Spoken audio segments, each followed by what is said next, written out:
E quando o pastor Heleno ministrou sobre isso entrou no meu coração de uma maneira, e eu fiquei refletindo essa semana e pensando sobre isso. E eu entendi, pastor, que todo pecado, seja lá qual for, ele parte da minha vontade egoísta em detrimento do bem comum. E quando eu estou dentro da igreja e venho buscar no bem comum o meu favorecimento, o meu benefício individual, eu posso também estar incorrendo em pecado. Sabe por quê? Porque a vontade de Deus para a nossa vida é um esforço individual para um bem coletivo. É um Cristo que toma uma cruz que é minha e que é sua, e sozinho trilha um caminho de martírio até ser pendurado nela, para que eu e você pudéssemos ser feitos filhos de Deus.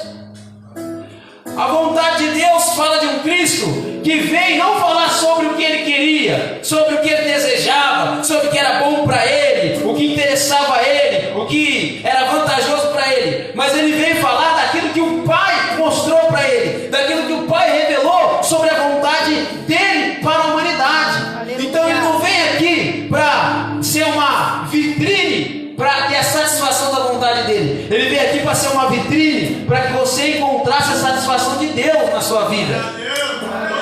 Por isso que quando eu estou na presença de Deus, eu preciso entender uma coisa: o principal alvo de Deus é fazer eu entender, não o poder, mas a sua vontade. Porque quando eu trabalho pelo poder, pastor, eu trabalho pelo resultado que o poder pode proporcionar. É por isso que muitas pessoas foram até Cristo em busca do poder, e quando obtiveram o resultado desse poder, elas muitas das vezes continuaram sem entender a vontade. E a vontade de Deus, ela só pode ser entendida dentro de uma só coisa: o relacionamento. Porque Deus, irmãos, fala de poder, mas Pai fala de vontade. Por isso que Jesus, ele não veio aqui nos aproximar de Deus, porque Deus, ele é onipresente, ele está em todo lugar. Jesus não é o caminho que leva a Deus, porque Deus está em todo lugar. Deus está perto de todas as coisas, inclusive do diabo e dos seus anjos. Ele está perto de todas as coisas. Deus, ele vem nos aproximar do Pai. Por isso que ele construiu em nós um entendimento de relacionamento, não baseado em poder. Você começa a ver um fim de um ciclo dentro do Evangelho, ele sempre vai falar que no final o que vai realmente permanecer é aquele que entende a vontade. Você quer uma prova disso? A prova disso é quando eu olho para a vida de Pedro e de João. Quando eu olho para Pedro, o Evangelho começa dele como? Ele está pescando, Jesus chega, ele começa numa pesca e ele termina numa pesca. Então Pedro está lá pescando, Jesus chega, olha para ele e fala assim: Pedro, presta o barco.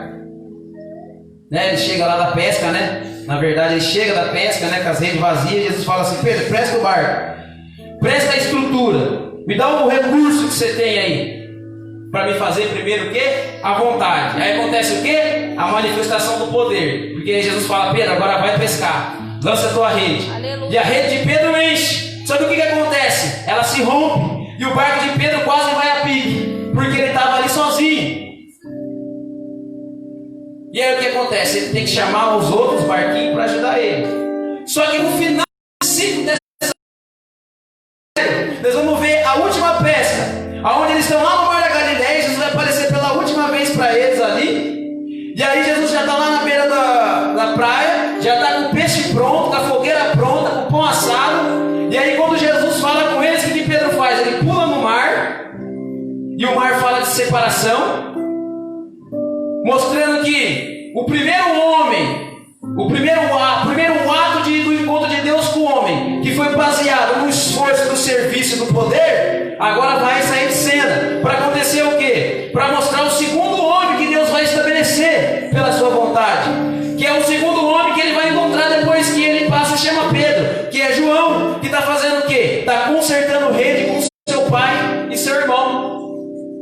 consertar a rede numa situação entre pai e filhos, fala de relacionamento construtivo. E esse relacionamento construtivo está construindo o quê? A ferramenta de trabalho do reino de Deus. Porque a rede pesca o quê? Pesca peixe. E peixe representa o quê? Alma.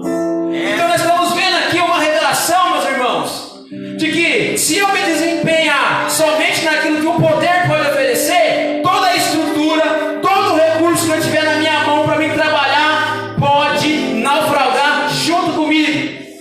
Se essas redes não estiverem construídas no relacionamento, elas vão se romper.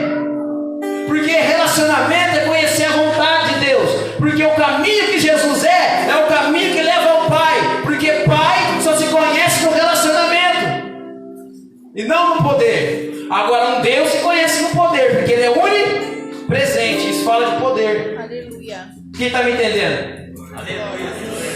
Louvado seja Deus. Por isso, irmãos, nós precisamos. O esforço individual em buscar Deus tem que resultar no bem coletivo. Como a nossa pastora falou bem aqui, o Evangelho é isso. Como o pastor falou aqui na palavra do dízimo e da oferta, a atitude da igreja de Corinto, né? Porque quando Paulo ele fala que muito semeou, não colheu demais, aquele pouco semeou, não colheu de menos. Sabe o que ele está falando? Ele está falando do Antigo Testamento. Uma vez eu encontrei um grupo aí, tem bastante grupo interessante na internet, no Facebook, né? É vários movimentos doido mesmo, cabuloso o negócio. Aí os caras disseram que era cristão, as pessoas que Deus queria sustentar elas com o que era necessário. Sabe para quê? Para elas não quererem acumular nada na vida delas que não fosse necessário, a não ser que para isso fosse para servir o seu próximo. A não ser que aquilo que ela tivesse acumulado fosse para repartir. Porque a ideia do Evangelho é repartir e não acumular. A ideia do Evangelho é repartir e não comer. O Evangelho não fala de se alimentar de um Cristo só para sua satisfação pessoal. O Evangelho fala de você receber aquilo que Cristo repartiu de si para você repartir com o seu próximo. É uma busca pessoal por um bem coletivo.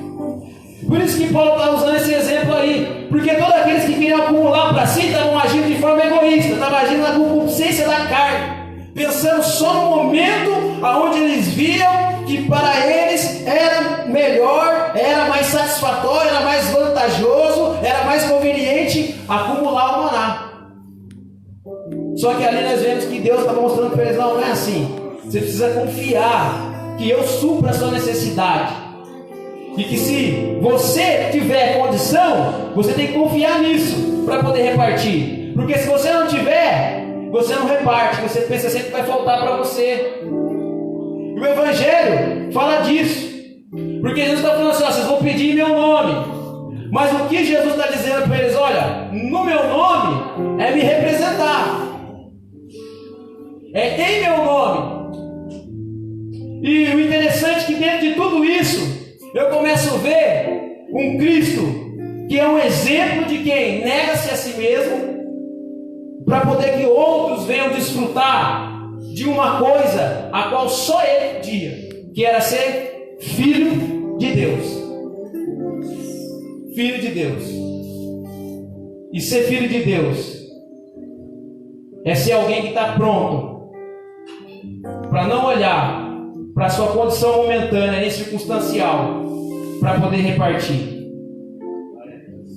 Porque Cristo ele pega aquele pão, ele reparte aquele pão e fala assim: ó, toda vez que reunir, dizer meu nome, fazer isso em memória de mim. E muitos sempre vão achar que aquilo é para a gente comer. Não, mas é para a gente repartir, irmãos. Porque se fosse a ideia fosse comer, ele ficava para comer com os discípulos de Emaús. Ele não faz isso. Ele vai até aqueles discípulos no meio do caminho, porque eles estavam baseados no serviço, no resultado, não no relacionamento, não na construção de um relacionamento baseado na revelação da vontade de Deus, mas sim no desempenho do serviço para alcançar o poder de Deus. E aí é quando eles se frustram, porque as suas expectativas estavam em Cristo pelo fato de que Cristo iria fazer algo em favor deles naquele momento da sua necessidade, e não é o que acontece. E aí Cristo tem que ir até eles, entrar naquela casa com eles e repartir o pão diante dos olhos deles. E quando eles enxergam que quem estava ali com eles era Cristo, Cristo não fica nem para comer, porque a ideia é o seu irmão entender por aquilo que você reparte com o seu próximo. Porque as nossas atitudes, quando Cristo fala de alimento, que Ele é um alimento, Ele está falando que as atitudes dEle, as ações dEle, nutrem as pessoas de alguma forma. Por isso que nós precisamos entender, irmãos, esse conceito aqui de vontade e de poder. Nós precisamos entender, porque senão nós vamos continuar esperando que Deus venha fazer algo que Ele já nos habilitou para nós mesmos fazer. Aleluia. Você já foi habilitado para fazer. O que você precisa entender é que tudo aquilo que você vem buscar no seu individual tem que convergir para um bem coletivo, para um bem comum. Louvado seja Deus. Você consegue entender isso, querido? Aleluia. Louvado seja Deus. Olha para você ver. Tiago fala assim: olha, irmãos, vem da cobiça dos olhos, vem de um sentimento egoísta, porque todo cara que age em detrimento do próximo não está pensando nele. O marido que trai a mulher está pensando na mulher, se ela vai sofrer, se vai doer nela. Ele está pensando que vai acontecer com os filhos que vão ser separados dele, vão ser criados longe dele, porque ele vai quebrar uma aliança. O cara que ele desfrauda o seu sócio numa empresa, ele está pensando no prejuízo que ele vai trazer? Não, ele só está pensando no bem momentâneo que ele está buscando ali. Aleluia. Toda ação pecaminosa, Sansão, sabe por quê? Sansão, ele fracassou e naufragou porque ele agiu segundo o anseio dos seus próprios desejos, das suas próprias vontades. Ele era movido àquilo, porque ele só entendia o poder. Ele só entendia que estava sobre ele o quê? O poder, mas ele não entendia o quê? A vontade. Por isso que nós precisamos, irmãos, buscar a vontade de Deus, porque o que renova a nossa mente e transforma o nosso ser é a vontade de Deus. É o que Paulo fala em Romanos 12: transformai-vos pela renovação do vosso entendimento, para que experimenteis qual seja a boa, perfeita e agradável vontade de Deus para a nossa vida. Aleluia. E a agradável vontade de Deus para a nossa vida é que nós devemos nos basear no relacionamento. No relacionamento. E o relacionamento, ele requer de nós renúncia e sacrifício, de muitas das vezes deixar de argumentar sobre aquilo que nos desagrada no outro, sobre aquilo que nos incomoda no outro, porque uma casa, irmãos, a gente precisa entender, ter essa mentalidade para entender as escrituras, pastor. Porque se você perguntar para um cristão que só tem a mentalidade dele pautada no poder, você pergunta para ele assim, ó: irmão, por que eu preciso de santidade? Ele vai falar: para mim ver a Deus, porque a Bíblia diz que sem santidade ninguém verá a Deus. E isso é verdade. Só que quem nos santifica não é Deus. Para alguém ser santificado, ele não precisa ver Deus. Isaías, para ele ser santificado, ser purificado, ele não precisou ver a glória de Deus. Só quem vê a glória de Deus, irmão, segundo as escrituras, é que pode ser santo. Porque eu por mim mesmo não posso me santificar pelo meu esforço. Então não é um processo em que eu faço para ter. É Deus que fez para mim ser. Deus me santificou. Então se Deus me santificou de alguma forma, eu já vi a sua glória, como Isaías viu. E aonde eu vi a glória de Deus? Em Cristo. Eu vejo Deus em Cristo. Como aquele discípulo que perguntou para Jesus: Filipe, mostra-nos o Pai, é o que nos basta. Ele fala: tanto tempo estou convosco, como que pedes a mim? Mostra-me o Pai, quem vê a mim vê o Pai. Ou seja, porque a vontade do Pai está incutida nas minhas atitudes. nas minhas ações. E é ela que tem alimentado vocês. Porque as nossas ações, irmãos, eu volto a repetir, elas nutrem as pessoas, ou de ódio, de raiva, de mágoa, de ressentimento, ou de gozo, de alegria, de satisfação, de fé, de esperança, de confiança, de convicção. São nossas atitudes.